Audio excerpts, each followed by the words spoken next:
آیت پاک کی تلاوت کرنے کا شرف حاصل کیا ہے،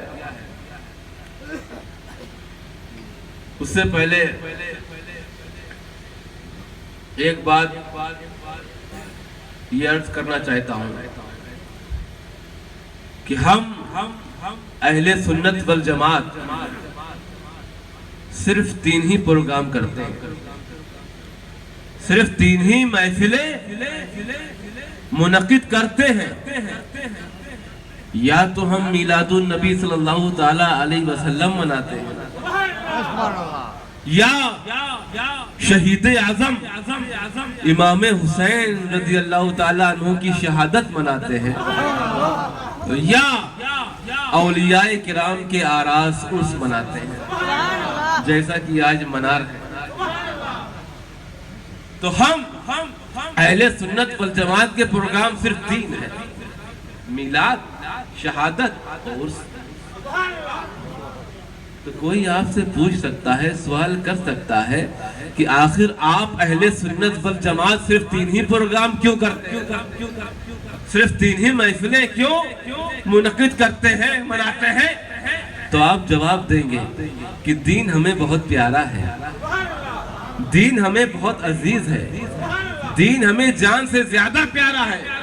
اگر دین ہمارے پاس نہ ہوتا تو ہمیں اللہ کی معرفت نہ ہوتی، اگر دین ہمارے پاس نہ ہوتا تو ہمیں نماز پڑھنے کا طریقہ معلوم نہ ہوتا، اگر دین ہمارے پاس نہ ہوتا تو ہمیں حج کے ارکانات معلوم نہ ہوتے، اگر دین ہمارے پاس نہ ہوتا تو ہمیں زکوٰۃ کیسے دینی ہے، کتنی دینی ہے معلوم نہ ہوتا، اگر دین ہمارے پاس نہ ہوتا تو والدین کے کیا حقوق ہے معلوم نہ ہوتے، اگر ہمارے پاس دین نہ ہوتا تو اولاد کے کیا حقوق ہے معلوم نہ ہوتا، اگر دین ہمارے پاس نہ ہوتا تو شوہر کے کیا حقوق ہیں، بیوی کے کیا حقوق ہیں، پڑوسیوں کے کیا حقوق ہیں، کہاں تک نام لوں، پوری رات گزر جائے گی، پوری رات گزر جائے گی۔ تو یہ نعمتیں، یہ بہاریں جو ملی وہ کیسے ملی؟ دین آنے کے بعد ہی تو ملی، دین آنے کے بعد ہی تو ملی۔ مگر سوچو مسلمانوں کہ دین ہمارے پاس آیا تو کیسے آیا؟ یہ نعمتیں، یہ بہاریں دین آنے کے بعد ہی ملی ہیں، مگر دین کیسے آیا؟ ہمارے پاس کیا دین خود سے آ گیا، خود سے چل کر آ گیا ہمارے پاس؟ تو دین خود سے نہیں آ سکتا، دین خود سے نہیں آ سکتا۔ تو جب دین خود سے نہیں آ سکتا تو ایک لانے والا ضروری، جب دین خود سے نہیں آ سکتا تو ایک لانے والا ضروری، اور دین لانے والے رحمت عالم نور مجسم محمد رسول اللہ صلی اللہ تعالی علیہ وسلم۔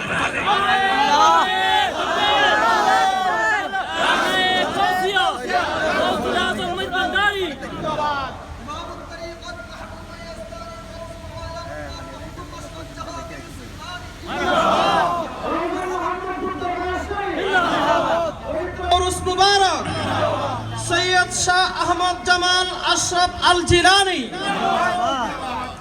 تو وہ ہمارے پاس دین لے کر آئے تو ہمیں اللہ کی معرفت ہو گئی، وہ ہمارے پاس دین لے کر آئے تو ہمیں نماز پڑھنے کا طریقہ معلوم ہو گیا، وہ ہمارے پاس دین لے کر آئے تو ہمیں حج کے ارکانات معلوم ہو گئے، زکوٰۃ کیسے دینی ہے، والدین کے کیا حقوق ہیں، پڑوسیوں کے کیا حقوق ہیں، بیوی کے کیا حقوق ہیں، شوہر کے کیا حقوق ہیں، سب ہمیں معلوم ہے۔ سارے نیک اعمال ہمارے دامن میں۔ تو آپ کو کوئی تحفہ دیتا ہے تو کیا اس تحفے کو آپ ایسے ہی رکھ لیتے ہیں، ایسے ہی لے لیتے ہیں؟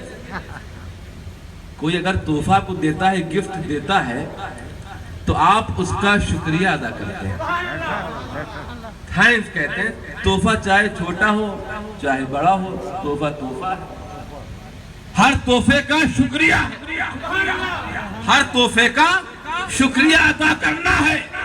آپ کو کسی نے گفٹ دیا، اگر آپ نے شکریہ ادا نہ کیا تو کوئی بڑا ناشکرا ہے، بڑا ناشکرا ہے، دوبارہ آپ کو وہ تحفہ دے گا ہی نہیں، دوبارہ آپ کو وہ گفٹ نہیں دے گا۔ یہ تو لیتا ہے اور لے کے ایسے ہی رکھ لیتا ہے۔ شکریہ بھی نہیں ادا کرتے. تو یہ دنیا کا دستور ہے کہ کوئی بھی آپ کو تحفہ دے, کوئی بھی گفٹ دے, تو آپ اس کا شکریہ ادا کیجیے, تھینکس کہیے, جزاک اللہ کہیے. تو سوچئے مومنوں, دین سے بڑا کوئی تحفہ ہے؟ تو ہر تحفے کا شکریہ ہے, معمولی سے معمولی تحفے کا شکریہ ہے, مگر دین جیسے عظیم تحفے کا کوئی شکریہ نہیں. ارے ہم اہل سنت والجماعت شکرانے والے ہیں, ناشکرے نہیں ہیں. ہم اہل سنت والجماعت شکرانے والے ہیں, ناشکرے نہیں ہیں. تو ہم اہل سنت والجماعت دین ملنے کے شکرانے میں ہم دین لانے والے کی میلاد مناتے ہیں. دین لانے والے کی میلاد مناتے ہیں.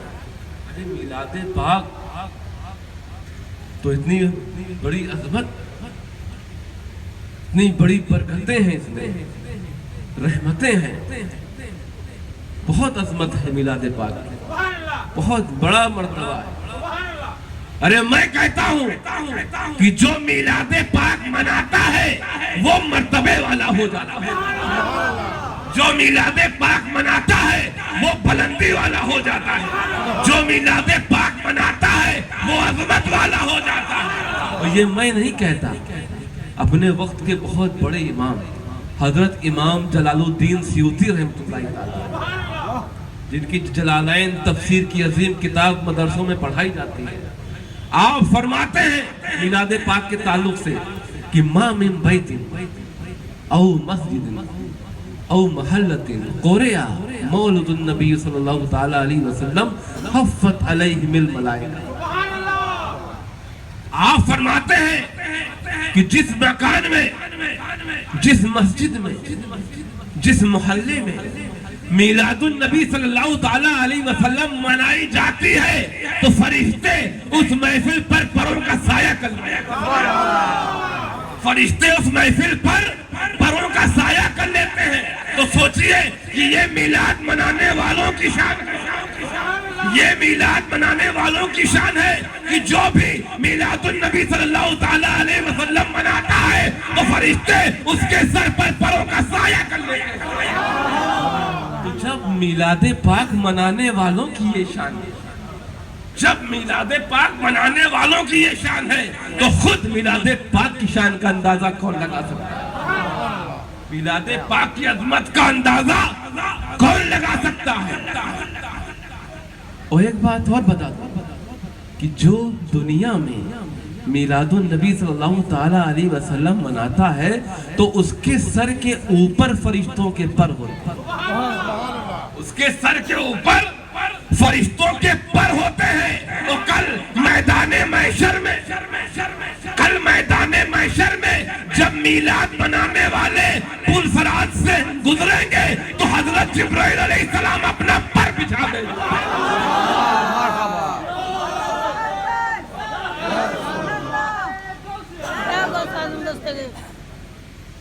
تو وہاں حضرت جبرائیل علیہ السلام اپنا پر بچھا دیں گے. تو وہاں پر کہاں ہو جائے گا؟ پیر کے نیچے.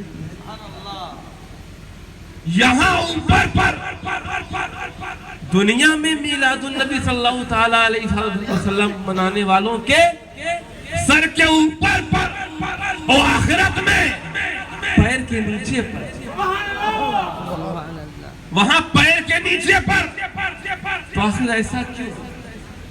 دنیا میں سر کے اوپر کیوں اور آخرت میں پیر کے نیچے کیوں؟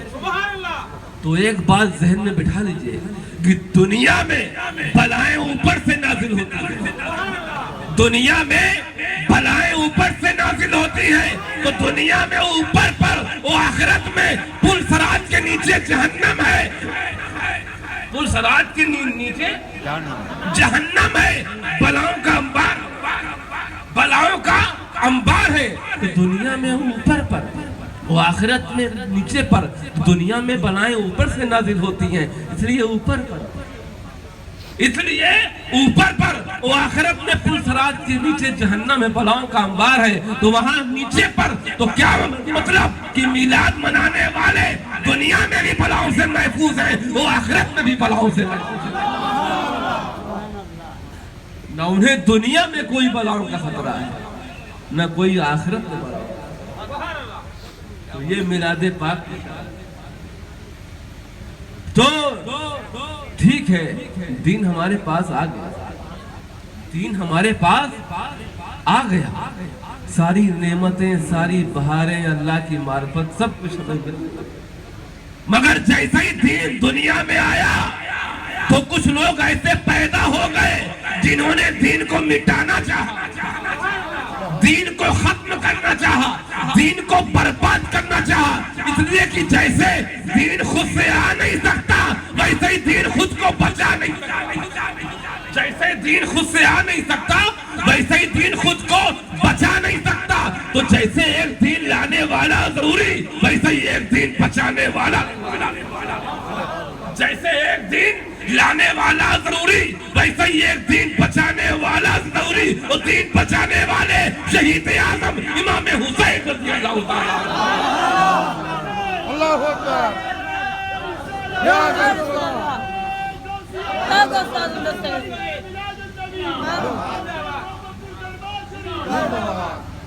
دین کو بچایا ہے شہید اعظم امام حسین رضی اللہ تعالیٰ عنہ اپنے گھر والوں اپنے ساتھیوں کی شہادت کے ذریعے سے. یزید جس دین کو مٹانا چاہتا تھا ختم کرنا چاہتا تھا تو آپ شہید اعظم امام حسین رضی اللہ تعالیٰ عنہ نے اپنی جان کو پیش کر کے دین کو بچا دیا. تب دین ہم تک پہنچا ہے, تب دین ہم تک پہنچا ہے. ٹھیک ہے دین آ گیا, کربلا میں دین کو بچا بھی لیا گیا, مگر اس وقت دین تھا کہاں؟ اس وقت دین تھا کہاں؟ 1400 سال پہلے مکہ شریف میں تھا, مدینہ شریف میں تھا, کربلا میں دین کو بچایا گیا. اب بنگلہ دیش دین آئے تو کیسے آئے, پاکستان دین جائے تو کیسے جائے, ہندوستان دین جائے تو کیسے جائے, یورپ دین جائے تو کیسے جائے, افریقہ دین جائے تو کیسے جائے, امریکہ دین جائے تو کیسے جائے, ملیشیا دین جائے تو کیسے جائے, انڈونیشیا دین جائے تو کیسے جائے. اس لیے کہ جیسے دین خود سے آ نہیں سکتا, خود کو بچا نہیں سکتا, ویسے ہی دین خود سے پھیل نہیں سکتا, ویسے ہی دین خود سے پھیل نہیں سکتا. تو جیسے ایک دین لانے والا ضروری ایک دین بچانے والا ضروری ویسے ہی ایک دین پھیلانے والا, ویسے ہی ایک دین پھیلانے والا ضروری. وہ دین پھیلانے والے ہمارے اولیاء کرام دین پھیلایا ہے. تو حضور غوث اعظم شیخ عبد القادر جیلانی رضی اللہ تعالیٰ عنہ دین پھیلایا ہے. تو خواجہ خواجہ خواجہ غریب نواز سنجری اجمیری دین پھیلایا ہے. حضرت مخدوم سلطان سید اشرف جہانگیر سمنانی رضی اللہ تعالیٰ عنہ نے پھیلایا ہے. اور آپ کے شہر میں حضرت عبدالجلیل رضی اللہ تعالیٰ عنہ نے پھیلایا ہے. تو تمام اولیاء کرام کی بدولت دین ہم تک پہنچا ہے. تو ہم اہل سنت والجماعت شکرانے کے طور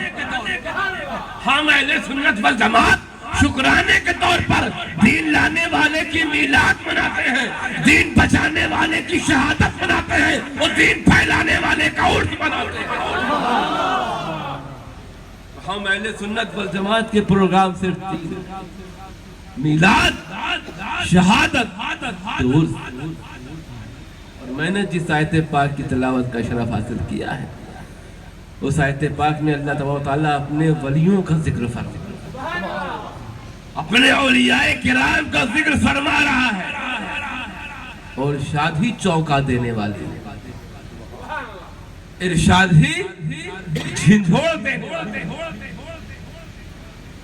ارشاد ہوتا ہے الا, الا کی معنی ہے خبردار, ہوشیار, بی اٹینٹیو. یہ کون خبردار کرا رہا ہے, کون ہوشیار کرا رہا ہے؟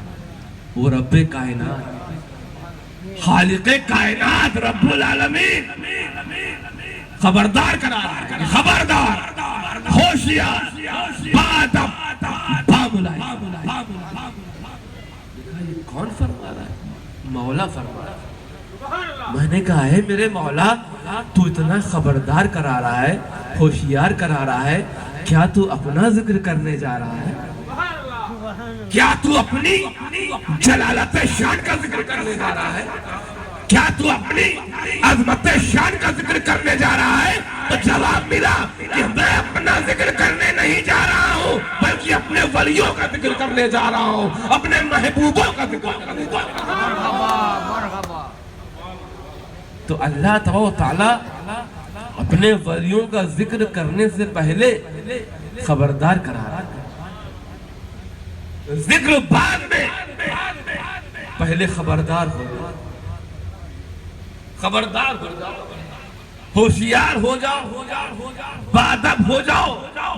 تو جب تک تم خبردار نہ ہوگے, ہوشیار نہ ہوگے, اللہ تبارک و تعالیٰ اپنے ولیوں کا ذکر نہ کرے گا. تو ذکر کرنے سے پہلے خبردار کرا دیا. آپ نے بادشاہوں کا دور تو دیکھا نہیں ہوگا. ہمارے یہاں ہندوستان میں بہت بادشاہ آئے, بہت بادشاہ آئے, مگر آپ حضرات جانتے ہیں, تاریخ میں پڑھا ہوگا کہ جب کوئی بادشاہ اپنے دربار عام میں داخل ہونے والا ہوتا, کوئی بادشاہ اپنے دربار عام میں داخل ہونے والا ہوتا, تو ایک درباری نقیب, درباری ملازم آواز بلند کرتا تھا.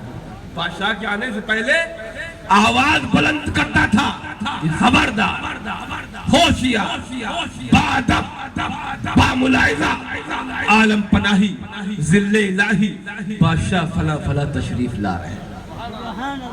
تو یہ خبردار کرانے کا کیا مقصد تھا؟ ہوشیار کرانے کا کیا مقصد تھا کہ دربار میں جتنے لوگ بیٹھے ہیں, وزراء ہے, عمرہ ہے, درباری ہے, سب خبردار ہو جائے, سب خبردار ہو جائے, ہوشیار ہو جائے.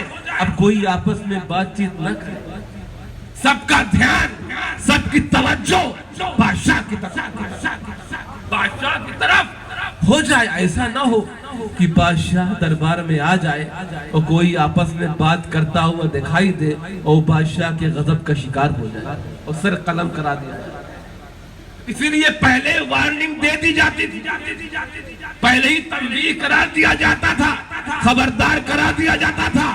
تو یہ دنیا کے بادشاہوں کا حال, یہ دنیا کے بادشاہوں کا حال ہے کہ ان کے لیے ایک درباری ملازم, درباری نوکر آواز بلند کرتا ہے, خبردار, ہوشیار, بادب, باملائزہ. مگر یہ اولیاء کرام روحانیت کے بادشاہ ہیں, یہ اولیاء کرام روحانیت کے بادشاہ ہیں. تو ان کے لیے کوئی ملازم نہیں, کوئی نوکر نہیں, بلکہ خود خالق کائنات فرما رہا ہے, خبردار, ہوشیار, بادب, باملائزہ.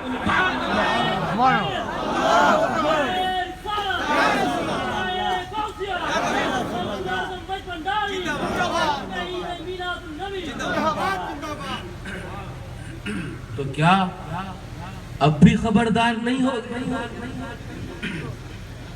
اب بھی ہوشیار نہیں ہو گئے؟ اگر اب بھی خبردار نہ ہوئے, ہوشیار نہ ہوئے, تو اللہ کے عذاب کے شکار ہو جاؤ. اس لیے اللہ تعالیٰ نے اپنے عذاب سے بچانے کے لیے تم کو خبردار کرا, تم کو ہوشیار. یہ بھی اس کا احسان ہے, یہ بھی اللہ تعالیٰ کا احسان عظیم ہے کہ ہمیں پہلے ہی خبردار کرا,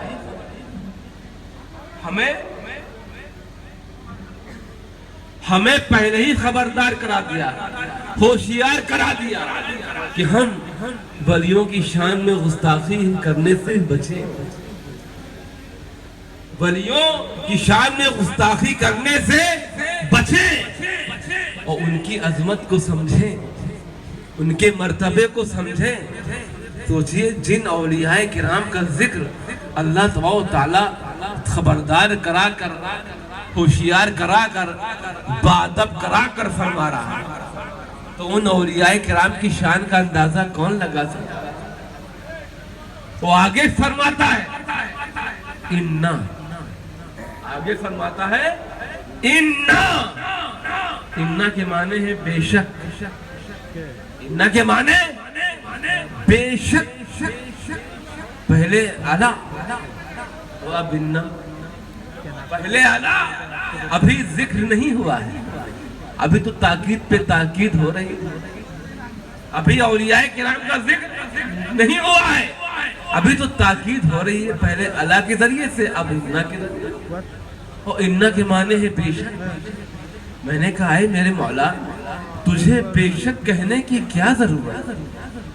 تیرا کلام تو بے شک کہے بغیر بے شک، بے شک کہے بغیر بے شک ہے، جیسے کہ مولا تو نے سورہ بقرہ کی آیت میں فرما دیا ہے ذالک الکتاب لا ریب فیہ، یہ وہ عظمت والی کتاب ہے جس میں شک کی کوئی گنجائش نہیں۔ تو مولا جب تیرے کلام میں پاک میں شک کی کوئی گنجائش ہی نہیں ہے تو بے شک کیوں فرما رہا ہے؟ بے شک کیوں فرما رہا ہے؟ تو جواب ملا کہ سب یقین والے نہیں ہیں، سب یقین والے نہیں ہیں، میں جانتا ہوں کہ آنے والے لوگ کیسے ہیں، میرے ولیوں میں ضرور شک پیدا کریں گے، اسی لیے میں نے اپنے ولیوں کا ذکر کرنے سے پہلے بے شک کہہ دیا کہ اب میرے ولیوں میں کوئی بھی شک نہیں۔ تو اللہ کے بے شک پہ شک کرو گے، اللہ کے بے شک پہ شک کرو گے، تو اگر جو اللہ کے بے شک پہ شک کرے گا تو وہ شک کے دائرے میں آ جائے گا، جو اللہ کے بے شک پہ شک کرے گا تو وہ شک کے دائرے میں آ جائے گا، تو ہمیں اس کے ایمان پہ شک ہو جائے گا، اس کے عقیدے پہ شک ہو جائے گا، اس کی نمازوں پہ شک ہو جائے گا، اس کے روزوں پہ شک ہو جائے گا، کہاں قبول ہوگا؟ کچھ نہیں قبول ہوگا، نہ نماز نہ روزہ نہ حج۔ تو اللہ تعالیٰ نے اسی لیے اپنے ولیوں کا ذکر کرنے سے پہلے خبردار بھی کرا دیا، اور بے شک یعنی کہ یقین کے ساتھ کہ اللہ کے ولیوں کو نہ کوئی خوف ہے اور نہ کوئی غم، اللہ کے ولیوں کو نہ کوئی خوف ہے اور نہ کوئی غم۔ انہیں کیا خوف ہوگا، انہیں کیا غم ہوگا جس کی شان اللہ تبارک و تعالیٰ اتنی تاکید کے ساتھ بیان کر رہا ہے، اتنی تاکید کے ساتھ بیان کر رہا ہے، وہ تو اللہ کی محبوب ہے۔ تو جو اللہ کا محبوب ہو جائے اسے کوئی خوف ہو سکتا ہے، اسے کوئی غم ہو سکتا ہے؟ ارے جو اللہ کے ولیوں کے دامن میں آ جائے گا وہ بے خوف ہوگا، جو اللہ کے ولیوں کے دامن میں آ جائے گا اس سے غم بھی دور بھاگ جائے گا۔ تو اولیاء کرام خوف و غم سے نجات دینے والے ہیں، اس لیے کہ اللہ تعالیٰ نے اولیاء کرام کو سند عطا فرما دی ہے بے خوفی و بے غم، کہ اللہ نے فرما دیا ہے کہ یہ بے خوف ہے بے غم۔ تو آپ کو بھی اپنا خوف و غم دور کرنا ہے تو ان اولیاء کرام کے دامن سے واپس آ جانا ہے۔ ارے اولیاء کرام کی شان تو یہ ہے کہ جب اللہ اپنے کسی بندے کو محبوب بنا لیتا ہے، جب اللہ اپنے بندے کو محبوب بنا لیتا ہے تو حضرت جبرائیل علیہ السلام سے فرماتا ہے کہ اے جبرائیل میں اس بندے سے محبت کرتا ہوں، اے جبرائیل میں اس بندے سے محبت کرتا ہوں، تم جبرائیل تم بھی اس سے محبت کرو، تم بھی اس سے محبت کرو۔ تو حضرت جبرائیل علیہ السلام ہاتھ جوڑ کر عرض کرتے ہیں مولا تیرا حکم ہے، تو محبت کرتا ہے تو میں بھی محبت کروں۔ پھر اللہ تعالیٰ ارشاد فرماتا ہے کہ اے جبرائیل یہیں پر مت رکو، جاؤ تمام فرشتوں میں اعلان کر دو، تمام فرشتوں میں اعلان کر دو کہ اللہ فلاں بندے سے محبت کرتا ہے،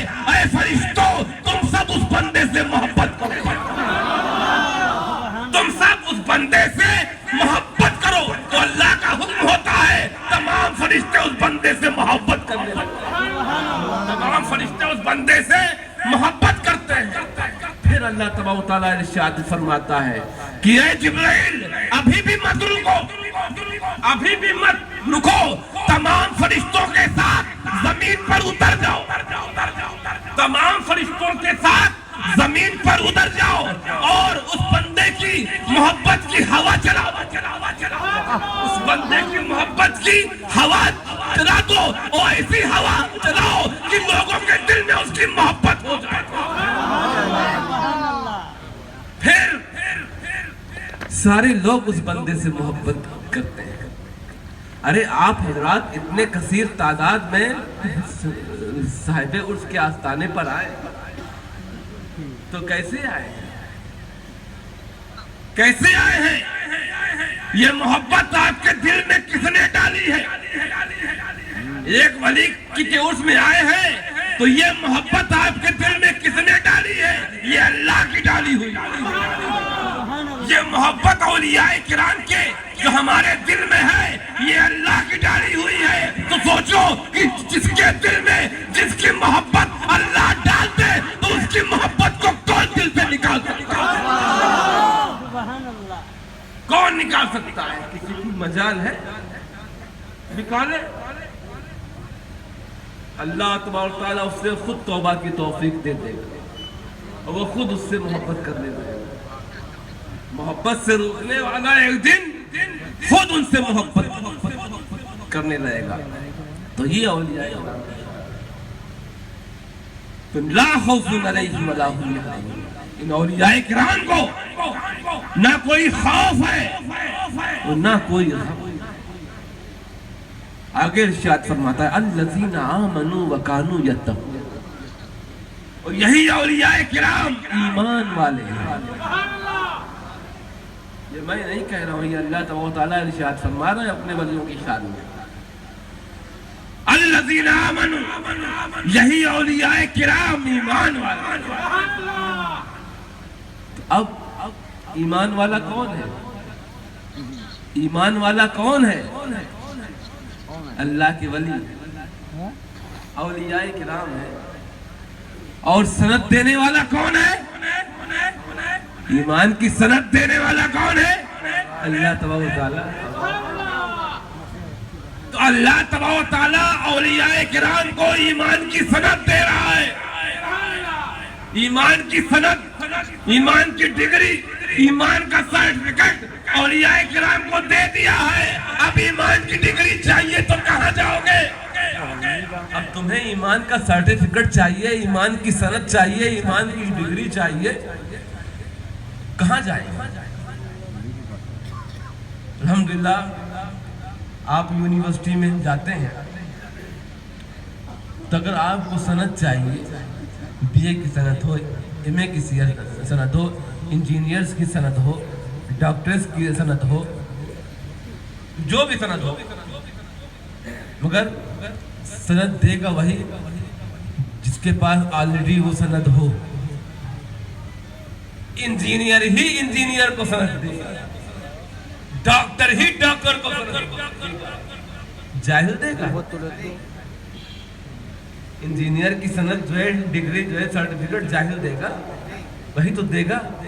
تو اب دیکھنا ہے کہ ایمان کی سند کس کے پاس ہے۔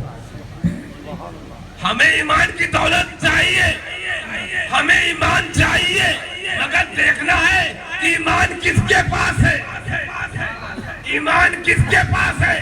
تو اللہ تبارک و تعالیٰ نے ایمان کی سند ان اولیاء کرام کو عطا کیا ہے۔ تو اب آپ کو بھی ایمان کی سند چاہیے تو ان کے آستانے پہ جائیے، یہی ایمان کی سند ملے گی۔ سبحان اللہ، سبحان اللہ۔ کہیں گھومنے کی ضرورت نہیں، کہیں پھرنے کی ضرورت نہیں، کہیں گشت لگانے کی ضرورت نہیں ہے۔ انہی اولیاء کرام کے آستانے پہ ایمان بڑھتا ہے، ایمان کی دولت ملتی ہے۔ الذین آمنوا وکانوا یتقون، یہی اولیاء کرام ایمان والے ہیں، اور ان اولیاء کرام کی زندگی کا ہر لمحہ تقویٰ سبحان اللہ، سبحان تقویٰ ہے۔ ایمان کی دولت چاہیے تو ان اولیاء کرام کے آستانے سے تقوی کی دولت چاہیے تو ان اولیاء کرام سبحان اللہ وہ سبحان آگے ارشاد فرماتا ہے لہم البشرا فی الحیات الدنیا و فی الآخرہ. اللہ تعالیٰ نے پہلے تو بے خوف فرمایا، بے غم فرمایا، پھر ایمان کی سند بھی عطا فرما دیا. کیا شان ہے. اور تقوی کی بھی سند. پھر آگے ارشاد فرماتا ہے لہم البشرا فی الحیات الدنیا و فی الآخرہ. اور انہی اولیاء کرام کے لیے بشارت ہے، انہی اولیاء کرام کے لیے خوشخبری ہے کہ ان کی دنیا بھی شاندار ہے، ان کی آخرت بھی شاندار ہے. سبحان اللہ سبحان اللہ. ان کی دنیا بھی شاندار ہے، ان کی آخرت بھی شاندار ہے. تو اللہ تعالیٰ نے اپنے کلام پاک میں ہی فرما دیا ہے کہ اولیاء کرام کی زندگی بھی شاندار ہے، وہ آخرت بھی شاندار ہے. تو کون ایسا ہے جو نہیں چاہتا کہ اس کی دنیا بھی شاندار ہو، وہ آخرت بھی شاندار ہو؟ سب چاہتے ہیں کہ اس کی دنیا بھی شاندار ہو جائے، وہ آخرت بھی شاندار ہو جائے. تو اگر دنیا شاندار چاہتے ہو، آخرت شاندار چاہتے ہو، تو ان کے پاس جاؤ جن کی دنیا شاندار ہے، ان کے پاس جاؤ جن کی آخرت شاندار ہے. سبحان اللہ سبحان یہ میں نہیں، یہ اللہ تبارک تعالیٰ فرمایا. تو جس کی دنیا شاندار ہوگی وہی تو آپ کی دنیا کو شاندار بنائے گا. جس کی دنیا خود خراب ہو وہ آپ کی دنیا کو کیا شاندار بنائے گا. تو یہ اولیاء کرام ہیں کہ جن کی دنیا بھی شاندار ہے، وہ آخرت بھی شاندار ہے. وہ آگے ارشاد فرماتا ہے کہ لا تبدیل لکلمات اللہ. اولیاء کرام کی شان میں اتنا سب بیان کرنے کے بعد فرماتا ہے کہ لا تبدیل لکلمات اللہ. اللہ کا کلام کبھی نہیں بدلتا، اللہ کا کلام کبھی نہیں بدلتا، اللہ کی بات کبھی نہیں بدلتی. تو جب اللہ کی بات نہیں بدل سکتی تو ولیوں کی ذات نہیں بدل سکتی، ان کی کرامات نہیں بدل سکتی. سبحان اللہ سبحان اللہ. ذالک هو الفوز العظیم. اور یہ بہت بڑی کامیابی، بہت بڑی یہاں کامیابی سے مراد اولیاء کرام، انہیں کا ذکر ہو رہا ہے، انہیں کی کامیابی کی بات ہو رہی ہے.